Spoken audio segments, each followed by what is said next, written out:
El Señor esté con ustedes. Y con tu espíritu. Hermanos, les anuncio el Evangelio de nuestro Señor Jesucristo según San Lucas. Gloria a ti, Señor. Después que Jesús predicó en la sinagoga de Nazaret, todos daban testimonio a favor de él. Estaban llenos de admiración por las palabras de gracia que salían de su boca. Y decían, ¿no es este el hijo de José?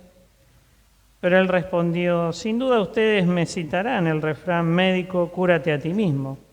Realiza también aquí en tu patria todo lo que hemos oído que sucedió en Cafarnaúm. Les aseguro que ningún profeta es bien recibido en su tierra. Les aseguro que había muchas viudas en Israel en el tiempo de Elías, cuando durante 3 años y 6 meses no hubo lluvia del cielo y el hambre azotó todo el país. Sin embargo, a ninguna de ellas fue enviado Elías, sino una viuda de Sarepta en el país de Sidón. También había muchos leprosos en Israel en el tiempo del profeta Eliseo, pero ninguno de ellos fue sanado, sino Naamán el sirio. Al oír estas palabras, todos los que estaban en la sinagoga se enfurecieron y levantándose, lo empujaron fuera de la ciudad, hasta un lugar escarpado de la colina sobre la que se levantaba la ciudad, con intención de despeñarlo. Pero Jesús, pasando en medio de ellos, continuó su camino. Palabra del Señor. Gloria a ti, Señor Jesús. Podemos tomar asiento. Algunas veces el Señor te hace recordar, y es bueno también hacerlo como ejercicio, ir a aquellos momentos de nuestra vida, en el encuentro con Dios, donde más nos hemos sentido tocados por Él. Momentos de oración, situaciones que hemos vivido, donde hemos sentido que Él estaba en nuestro corazón, que Él estaba cerca, tomándonos, fortaleciéndonos. Experiencias de fe, experiencias de oración, experiencias de vida iluminadas por su presencia. Creer en esos momentos y ver qué han generado esos momentos, qué han generado. Ordenarme cada día para tener un momento de oración, tomarme un tiempo y ser perseverante en ese tiempo para estar con Dios. Me animó a sumarme, no sé, a algún grupo de la parroquia, me animó a hacer tal cosa de una manera distinta, tal actividad con más entusiasmo, atravesar tal prueba con otra fortaleza. En la sanación interior, uno trata de estar abierto a que Dios te muestre las heridas que Él quiere sanar y al mostrártelas, ver qué consecuencias generaron. Pero algunas veces podemos ser más propensos a mirar lo negativo y qué generó, y no ver lo positivo en nuestra vida y qué generó, los momentos de gracia, los momentos de entusiasmo espiritual. Esta palabra que tanto usa el Papa Francisco, que es también una mojada de oreja para darnos cuenta de que quizás nos vamos enfriando como iglesia, porque nos enfriamos como creyentes, porque en la rutina de lo que hacemos como cristianos, no unimos esa rutina, vivimos por rutina, la rutina forma parte de nuestras vidas y no está mal, pero no conectamos esa rutina con el sentido, con la motivación, con el empuje, con la fuerza interior que da sentido a esa práctica, a esa rutina, sea venir a misa, sea rezar un rosario, etc. La motivación es importante. Y la primera lectura entonces nos anima a tener ese momento de recordar quién nos ha llamado. Es un llamado que abarca toda nuestra existencia. En la sanación interior algunas veces se tocan heridas del seno materno, porque algunas veces pudimos haber sido heridos cuando estábamos en la panza de nuestra madre por diferentes situaciones, etc. Me acuerdo, un sacerdote que estaba en el tema me decía, por ejemplo, algunos que hemos nacido, y me incluyo, en el año 83, fines del 82, algunas veces el Señor mostraba un miedo por el contexto de la guerra de las Malvinas, como ejemplo. Entonces, si el Señor te muestra, eso es para trabajarlo en la liberación del corazón.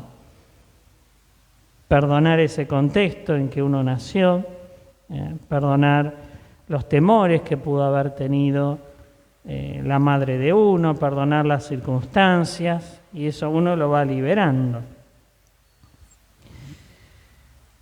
Pero la sanación se da, sobre todo en ese momento particular de nuestra gestación, cuando descubrimos esto que el Señor le dice al profeta Jeremías: antes de formarte en el seno de tu madre yo te conocía, antes de que salieras del seno yo te había consagrado.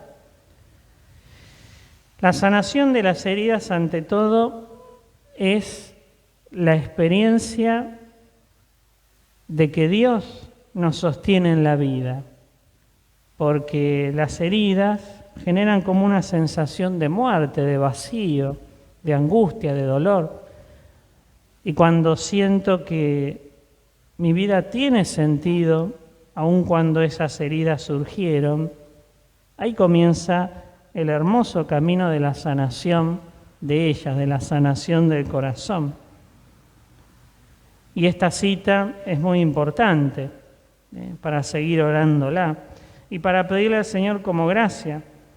Señor, dame la gracia de aceptar tu llamado a la vida, a la fe, desde el seno de mi madre. Dame la gracia de aceptar tu llamado a la vida desde mi concepción.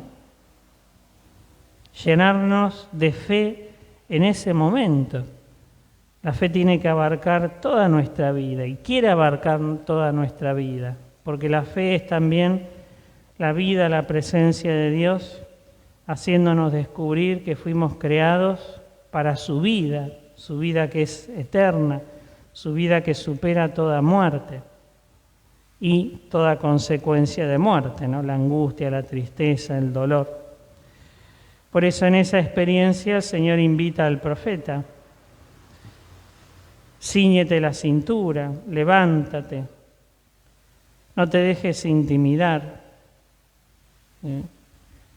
Yo estoy contigo para librarte. Esta experiencia de sanación también nutre nuestra fe, le da sangre, le da cuerpo, le da sentido. Y es importante este encuentro con Dios, mostrándonos Él que el amor está desde el primer instante de nuestra existencia. Eso va a dar sentido a la misión. Por eso San Pablo desarrolla esta hermosa segunda lectura que hemos escuchado, ¿no? El amor que es paciente, es servicial, no es envidioso, no hace alarde, no se envanece. Fíjense que el amor se purifica de todas aquellas cosas que son también consecuencias de las heridas. Por ejemplo, si hemos sido heridos en nuestra autoestima, y por supuesto que vamos a buscar buscar el alarde, buscar el envanecernos, el reconocimiento, o nos puede llevar a vivir con bajeza, a buscar siempre nuestro propio interés, a estar irritados, resentidos, enojados. El amor, cuando entra en las heridas, nos purifica de las consecuencias de ellas y nos adentra en el camino del perdón. El amor nos lleva a vivir en este camino donde está la disculpa, donde está la fe, todo lo cree, donde está la esperanza, todo lo espera, donde está la paciencia también, todo lo soporta. La paciencia que no es resignación, sino que es comprensión, compasión, que es resiliencia. Y ahí entonces llegamos al Evangelio, donde Jesús está convencido de su llamada, de su misión, pero los que lo vieron crecer solo se quedan en lo que escucharon de él, en las cosas que él hizo, maravillosas, por supuesto, tantos milagros que ha hecho, pero en su corazón solamente está el quedarse con la imagen y por eso se pierden del misterio que está en el corazón de Jesús. Se pierden de acogerlo como Salvador de sus vidas. ¿Por qué no haces los milagros que hiciste en Cafarnaún?, le dicen, ¿no? Un poco lo critican. Y se pierden de lo que el Señor es. Hoy decía el Papa Francisco, el riesgo incluso como cristianos es que nos acostumbremos a Jesús, que nos cerremos a su novedad en nuestra vida, fijos, encerrados en nuestras posiciones. Y Dios es novedad. El Señor pide una mente abierta, un corazón dócil. A Jesús lo encuentra quien acepta sus caminos y sus desafíos, sin quejas, sin sospechas, sin críticas, sin caras largas. Jesús te pide que lo acojas en la realidad cotidiana de tu vida, en los límites de tu corazón, en las capacidades que tienes, en la iglesia de hoy tal como es, en los que están cerca de ti cada día, en el hecho concreto de los más necesitados que te rodean. Ahí está Él invitándonos a purificarnos en el amor, en el río de la disposición.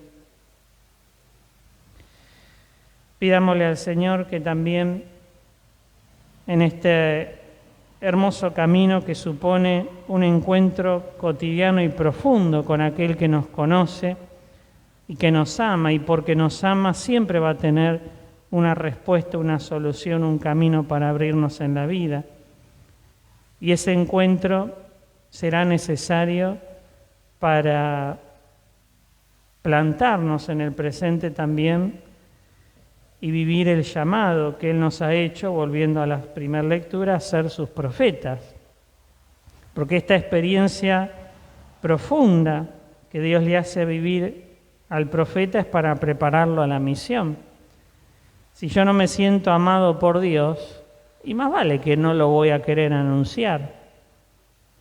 Si yo no siento que mi vida tiene sentido, y más vale que voy a tener miedo de ir a hablar a otro, por ejemplo, del Evangelio, y a la mínima crítica ya me callo, ya me freno, me enfrío. Dios fortalece al profeta para plantarlo. Dios también cada día nos quiere fortalecer para plantarnos en la vida. Plantarnos porque necesitamos una iglesia en salida, misionera. Tanto ayer en la capilla como acá en la parroquia, me surgía esto de animarlos a pensar, bueno, este año, ¿qué vamos a hacer como parroquia?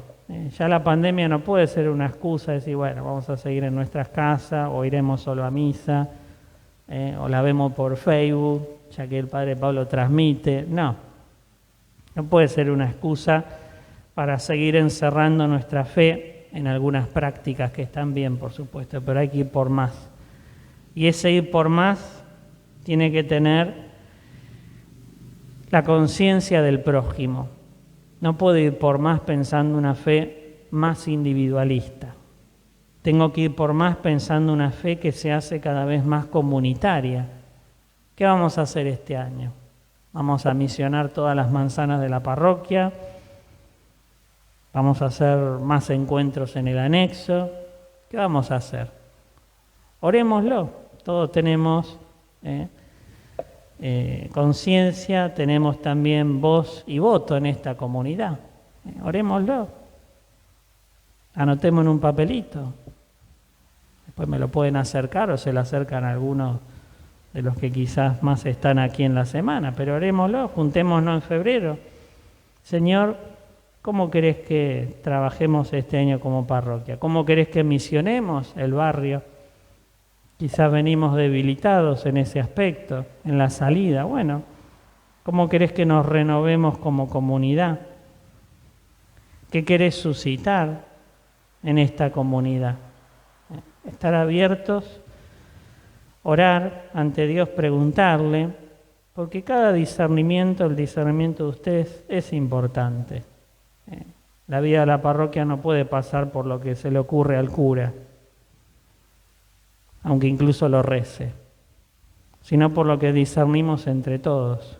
Y todos somos importantes, necesarios y responsables también de formar parte de esta comunidad evangelizadora que fue suscitada en esta parte del planeta para evangelizar a este barrio. Así que el Señor nuevamente nos dice a todos, antes de formarte, yo te conocía y te consagré para este presente, para esta iglesia, para este barrio, para esta comunidad. Que así sea.